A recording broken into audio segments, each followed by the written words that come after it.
شامی بی اے کر کے 1.5 سال قبل اس کے پاس آ گیا تھا تاکہ نوکری کر سکے، اور اسے لاتعداد محکموں میں انٹرویو دینے کا 1.5 سالہ تجربہ تھا۔ اب وہ نوکری کے تصور سے بیزار ہو گیا تھا۔ اسے یقین تھا کہ اسے ملازمت نہیں ملے گی، اور اکثر وہ فراز سے کہتا تھا کہ وہ کسی کا محکوم بننے کے لیے پیدا ہوا ہی نہیں، یہی کوئی سستا مستقبل کی کسی گوشے سے جھانکے گا اور وہ گولڈن ہو جائے گا۔ چنانچہ وہ ان دنوں صرف گوشے جھانکنے پر اکتفا کیے ہوئے تھا، اور اب فراز ہی ایسے اشتہارات دے کر درخواستیں ٹائپ کرتا اور خود ہی شامی کے دستخط کر کے پوسٹ کر دیتا۔ ساری ذمہ داری فراز نے سنبھالی ہوئی تھی۔ پہلے فراز ایک کمرے کے گھر میں پیئنگ گیسٹ کے طور پر رہتا تھا، لیکن شامی کے آ جانے کے بعد وہ چھوٹی اور مہنگی پڑنے لگی اور دوسری جگہ کی تلاش شروع ہو گئی۔ تب ایک کرم فرما کی معرفت شیخ صاحب کے 4 کمروں والے اس گھر میں انہیں اوپری منزل کے 2 کمرے مل گئے تھے، جہاں غسل خانہ، کچن اور دوسری ضروریات بھی معقول تھی۔ بس شیخ صاحب کچھ نامعقول تھے، اور کرائے کی ادائیگی کے ساتھ انہیں شیخ صاحب کے سیاسی تبصرے، موجودہ حالات پر مباحثے اور قدیمی سیاسی اور غیر سیاسی رہنمائی کے حالات بھی سنے پڑتے تھے۔ اور اتنا ہی نہیں، کسی بھی مسئلے پر انہیں شیخ صاحب سے متفق بھی ہونا پڑتا تھا۔ یہ ازالہ ضروری تھا۔ اختلاف کی شکل میں کبھی نیچے کے ٹینک میں پانی ختم ہو جاتا، کبھی گیس بند ہو جاتی۔ عموماً وہ اس اختلاف سے پرہیز کرتے تھے، لیکن چمڑے کی زبان تھی، کبھی کبھی پھسل ہی جاتی تھی، اور پھر وہیں سے تکالیف کا آغاز ہوتا تھا۔ اس احساس کے ساتھ ان کی تحقیق کا آغاز ہوتا، اور بعد میں شیخ صاحب اسے اپنی کم علمی کی معذرت کرنا پڑتی، تب جا کر حالات درست ہوتے۔ شیخ صاحب کے اس خانہ عافیت میں یوں تو کئی کردار تھے، لیکن ڈاکٹر نیک اختر شیخ عظمت حسین المعروف شمسا صاحبہ ایک نمایت حیثیت رکھتی تھی۔ بفضل تعالیٰ مڈل پاس تھیں، کنواری تھیں، پھینگی تھیں، خوش مزاج تھیں، دل پھینک بھی تھیں، ماہر امور خارہ داری تھیں، اور ان دنوں تو دیکھ کر سب سے زیادہ خوش ہوتی تھیں۔ انہوں نے چند ہی روز کے اندر ان دونوں پر دل پھینک مارے، مگر نگاہوں کا زاویہ درست نہ ہونے کی بنا پر دونوں نہ سمجھ پائے کہ نشانہ کدھر ہے۔ بعد میں یہ مشکل بھی حل ہو گئی۔ شامی منہ پھٹ تھا اور فراز بامروت۔ اس کی خاموشی نے شمسا صاحبہ کو باور کرا دیا کہ بسمل کون ہے۔ چنانچہ ان کی عنایتیں مخصوص ہو گئیں اور شامی طفیلی بن گیا۔ پچھلے دنوں آنسہ ماں جملہ خواتین کے شہر سے باہر شادی میں تشریف لے گئی تھیں، جنہیں اسٹیشن پہنچانے کے لیے فراز کو بھی جانا پڑا تھا۔ فراز کا انتخاب اس لیے کیا گیا کہ شیخ صاحب موصوف کو نور چشمی کا التفات معلوم تھا، اور فراز ہی معقول تھا کیونکہ یہ برسر روزگار تھا۔ ناشتے کے بعد فراز نے کہا، ذرا نیچے جا کر شیخ صاحب کا جائزہ تو لو، صبح سے پانی کی موٹر نہیں چلی، بقید حیات ہیں یا چل بسے؟ بور مت کرو فراز، مجھے آج فیصلہ کرنا ہے، آخر گھر تو بسانا ہی ہوگا نا۔ یہ سب بیچاریاں میری آس لگائے بیٹھی ہیں، کسی کو مایوس کرنا گناہ ہوتا ہے نا۔ لعنت ہے تم پر خدا کی قسم، تم ذہنی توازن کھوتے جا رہے ہو، فراز نے غصیلی لہجے میں کہا، اور خود ہی شیخ صاحب سے ملاقات کرنے چل پڑا۔ شامی پھر اخبار میں کھو گیا۔ شام کو فراز نے کہا، قبلہ عالی، کل کا پروگرام یاد ہے نا؟ کیوں نہیں، میں نے 3 پتے نوٹ کیے ہیں، اور بہت غور کرنے کے بعد فیصلہ کیا ہے کہ لیڈی ڈاکٹر ہر لحاظ سے بہتر ہے، اسی کے لیے کوشش کرنی ہے، باقی 2 کو بھی دیکھ لیا جائے گا۔ شامی کوئی ایسی ترکیب نہیں کہ تم انسان بن جاؤ۔ اطمینان رکھو، ڈاکٹر ضرور بن جاؤں گا۔ لیڈی ڈاکٹر کے شوہر کو لوگ اخلاقاً ڈاکٹر صاحب ہی کہیں گے، میرا دعویٰ ہے۔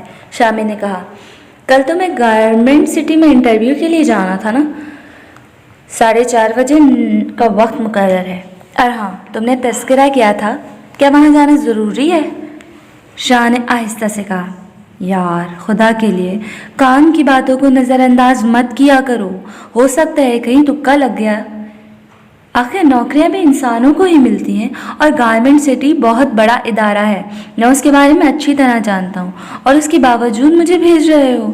شامی نے شکایتی انداز میں کہا، کیا مطلب؟ چند گھنٹے ضائع کرانے کے علاوہ اور کچھ بھی حاصل نہیں ہوگا تمہیں۔ اس سے بہتر یہ نہیں ہے کہ ان تینوں رشتوں کو ٹرائی کر لوں، ہو سکتا ہے ان میں سے کوئی کام بن جائے۔ ایسے تمہارا کیا خیال ہے، دوسرے لوگ اس چکر میں نہیں پہنچیں گے؟ تمہاری مرضی ہے شامی، میں نے تمہیں آج تک مجبور تو نہیں کیا، ہر معاملے میں غیر سنجیدگی اختیار کرنا چاہتے ہو تو کرتے رہو۔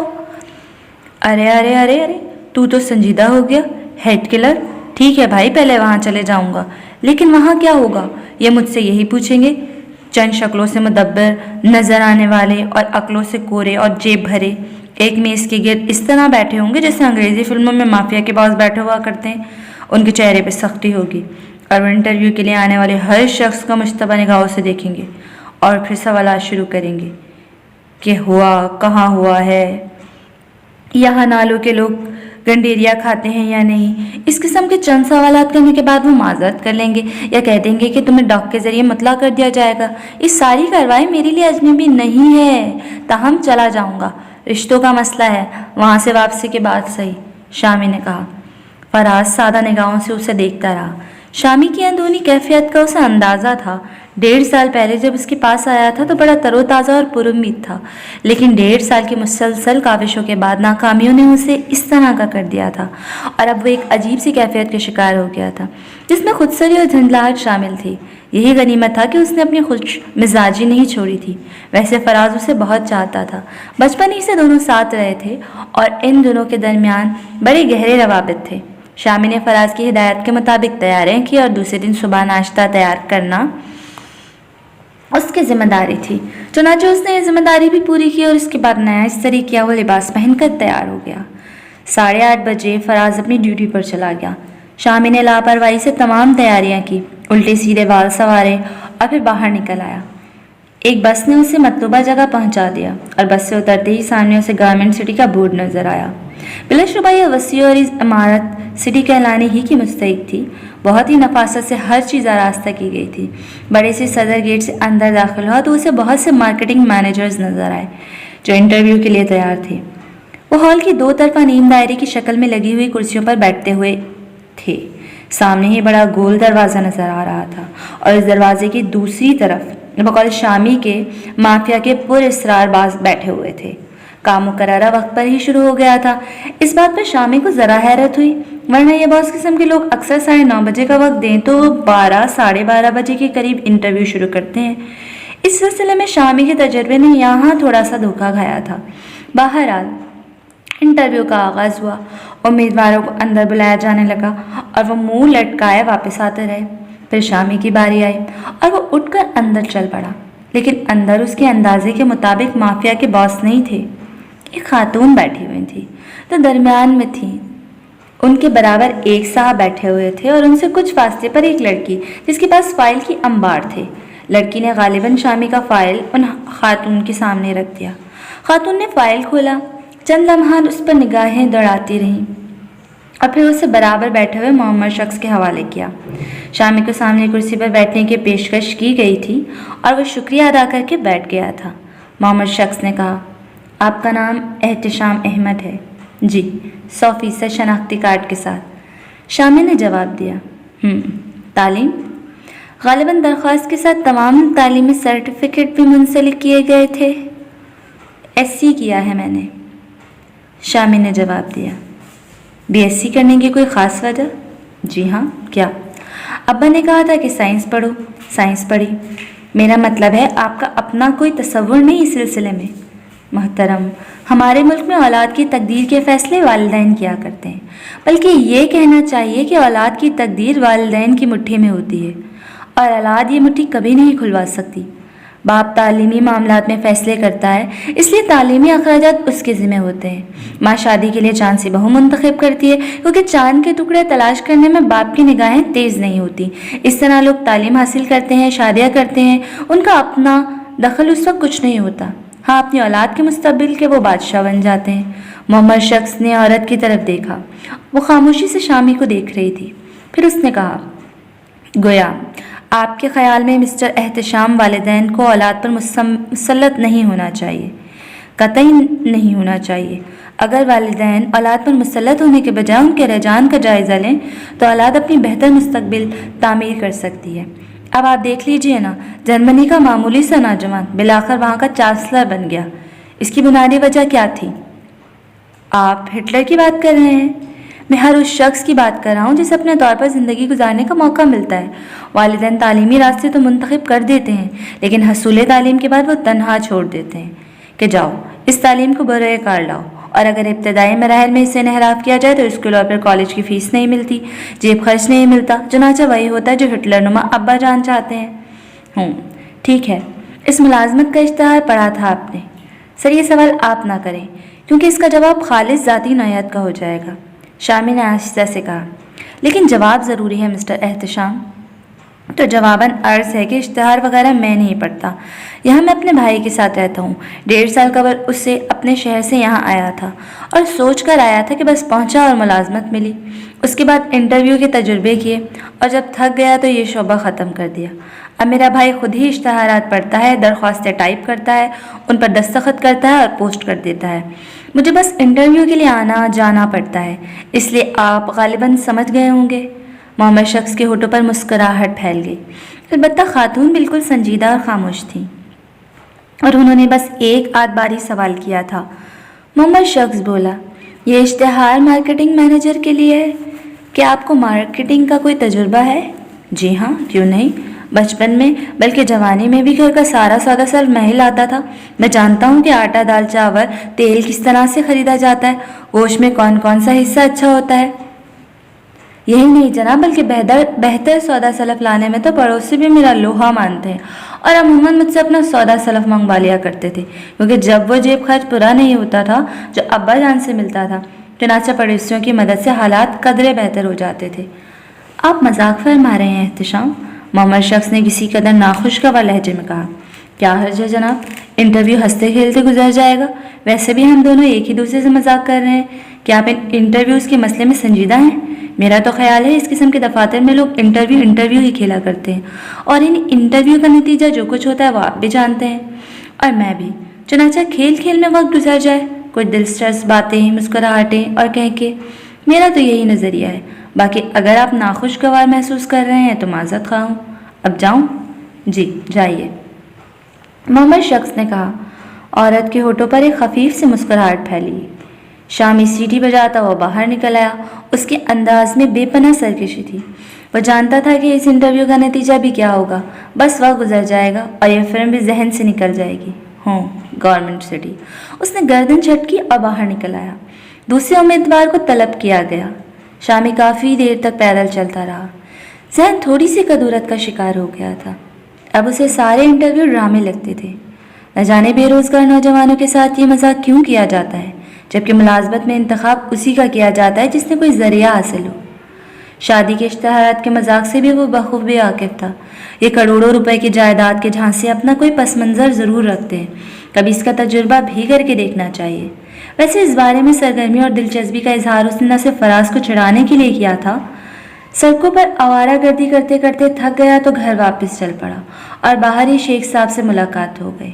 آہا احتشام میاں، کیسے مزاج ہیں آپ کے؟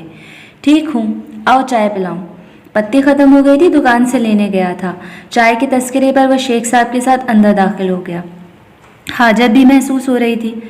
شیخ صاحب اسے بیرونی حصے میں بٹھا کر چائے لینے چلے گئے، پھر 2 پیالیاں اٹھائے اندر آ گئے۔ گھر میں بچے نہ ہو تو پتہ چلتا ہے کہ گھر کیا ہے، سارے کام خود کرنے پڑتے ہیں۔ 1 ہفتے میں ہی چولیں ہل گئی ہیں۔ چچی جان کب تک واپس آ جائیں گی؟ شامی نے جلدی جلدی چائے کے گھونٹ پیتے ہوئے کہا۔ بس 1 آدھ دن میں۔ اور سناؤ، سیاست کیا کہہ رہی ہے آج کل؟ اوہ نہیں، اس کا نام سیاست نہیں، فرحت ہے، آپ کی سننے میں غلطی ہوئی ہوگی، شامی نے کہا۔ کس کا نام فرحت ہے؟ میری ہونے والی منگیتر کا۔ کہتی ہے برسر روزگار ہو جاؤ، دنیا پوچھے گی لڑکا کیا کرتا ہے تو کیا کہوں گا؟ لا حول ولا قوت۔ میں تمہاری منگیتر کے بارے میں نہیں، ملکی سیاست کے بارے میں بات کر رہا ہوں۔ اس وقت صرف فرحت کی بات ہو سکتی ہے، آپ سمجھے؟ 1 پیالی چائے میں سیاست کھول کر پلائیں گے۔ وہ خالی پیالی رکھ کر اٹھ کھڑا ہوا اور پھر باہر نکل آیا۔ شیخ صاحب حیرت ذرا اسے دیکھتے ہی رہ گئے۔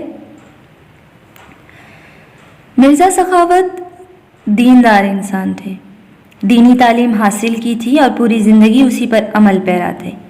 5 وقت کی نماز اور رمضان بھر کے روزے اور ان کا اہتمام، بلکہ ان کے شناساؤں کا کہنا تھا کہ مرزا جی کے ہاں ماہ رمضان میں 30 دن تک عید رہتی ہے۔ جوانی میں والدین کے اطاعت گزار تھے، شادی کے بعد بیوی کے وفادار۔ کیا مجال جو کسی عمر میں کسی کو غلط آنکھ سے دیکھا ہو۔ ہاں، دوسروں سے بھی دینی حقوق کے حصول میں کسر نہیں چھوڑتے تھے۔